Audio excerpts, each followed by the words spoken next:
4 सवालों के जवाब तो दे दिए तुमने Bhimrao, but now the last one.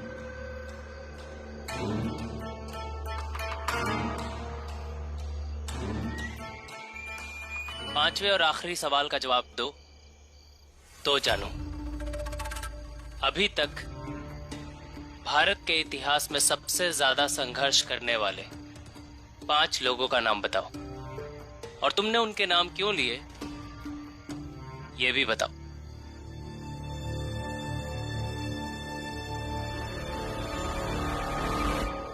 पांच क्या, मैं तो 100 लोगों के नाम बता दूंगा वैभव देव जी, जिन्होंने भारत के इतिहास में बहुत बड़ा संघर्ष किया है। और हमें उन सभी लोगों से प्रेरित होना चाहिए, क्योंकि उनका संघर्ष सच में उतना बड़ा था।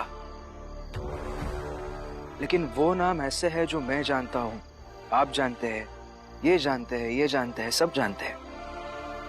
इसलिए आज मैं आपको उन लोगों के बारे में बताऊंगा जिनके बारे में आप नहीं जानते हैं। क्योंकि क्या है ना वैभव देव जी, कोई भी संगठन 4-5 लोगों से नहीं बनता है। वो एक समूह होता है बहुत सारे लोगों का, जिनमें से 4-5 लोगों के नाम हमें और इतिहास को याद रहते हैं। लेकिन बाकी 95 लोग भी होते हैं जो संघर्ष करते हैं, लेकिन वो छोटी जात के होते हैं।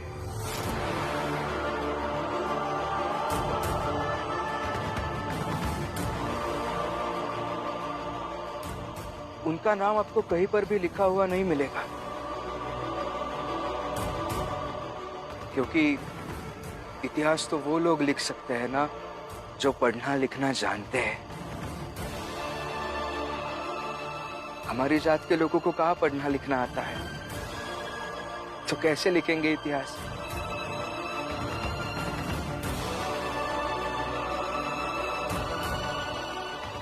इसलिए वैभव देव जी, भारत के इतिहास में सबसे ज्यादा संघर्ष करने वाले वो लोग हैं जिन्हें आप छोटी जात के कहते हैं, और वो हम हैं।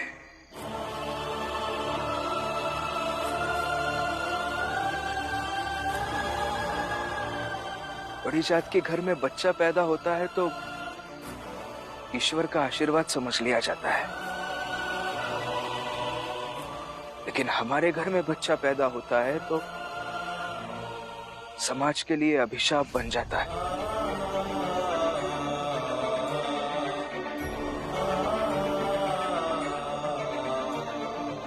बार बार हमारे घर का, हमारी जाति का, हमारे सोच का शुद्धिकरण करने की बात की जाती है। तुम लोगों का शुद्धिकरण होगा। तुम लोगों को दीक्षा देकर एक बेहतरीन स्थान देना चाहते हैं, सम्मान का पात्र बनाना चाहते हैं।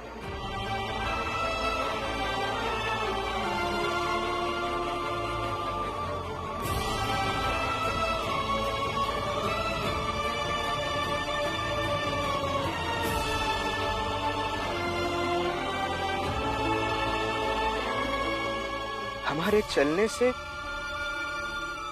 जमीन पर निशान ना आए, इसलिए कमर में झाड़ू बांध दिया जाता है। ये पीछे झाड़ू इसलिए ताकि जिन रास्तों पर हम चले उन पर हमारे पैरों की जो निशान बन जाए तो ये झाड़ू से मिटा सके। हमारी थूक से मिट्टी अपवित्र ना हो सके, इसलिए गले में मटका बांध दिया जाता है। ये मटका देख रहे हो ना, ये इसलिए है ताकि हम जब ऊंची जाति वालों के मोहल्ले से गुजरे तो हमारा थूक उनकी जमीन पर ना गिरे।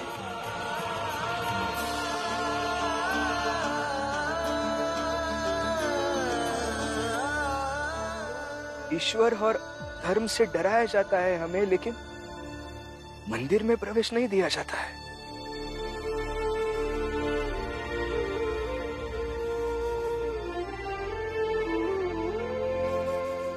बड़ी जात के घर की, गली मोहल्ले की गंदगी हम साफ करते हैं,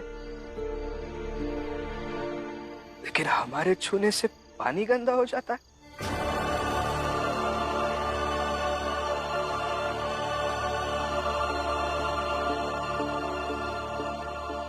दरोगा साहब कभी भी हमारे मोहल्ले में आ सकते हैं,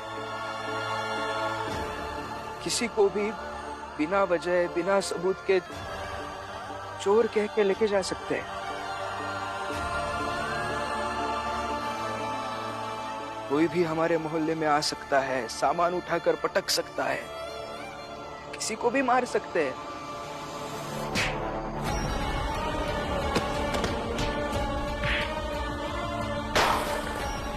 जैसे मारना उनका अधिकार हो और मार खाना हमारा कर्तव्य।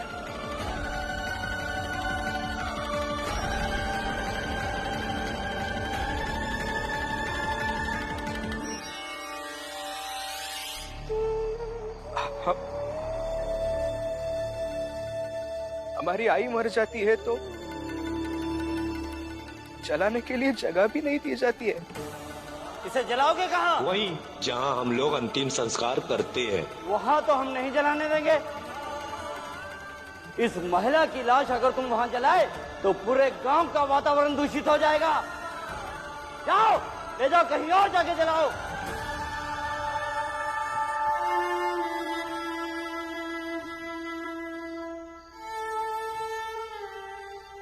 इसलिए वैभव देव जी, हमें हर पल लगता है कि हम जीवन जी नहीं रहे हैं बल्कि जीने का बोझ ढो रहे हैं।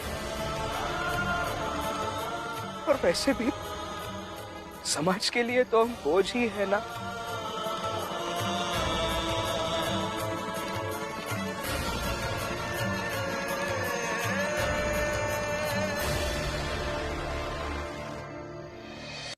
देखिए ना, आपके जात में से कोई पेंशन की मांग करता है तो आप उनके साथ खड़े हो जाते हैं, लेकिन आज हम पेंशन की मांग कर रहे हैं तो आप मुझे सवाल पूछकर मेरी परीक्षा ले रहे हैं। किसी ना किसी तरीके से मुझे अपमानित करना चाहते हैं और मन ही मन में ये भी चाहते हैं कि मेरे बाबा को कभी पेंशन ना मिल सके। इसीलिए वैभव देव जी, हम वो लोग हैं जिनके संघर्ष के बारे में किसी ने इतिहास में नहीं लिखा, लेकिन संघर्ष है। और इसीलिए मुझे ऐसा लगता है कि उन 5 नामों में पहला, दूसरा, तीसरा, चौथा और 5वां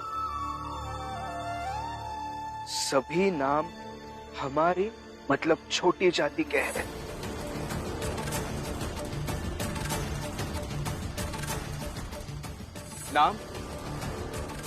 नाम चाहे जो कह दीजिए, चाहे राम जी कह दीजिए, पुरंजन कह दीजिए, आनंद, जनार्दन, नटवर, हितेश, जोखू, कुछ भी कह दीजिए,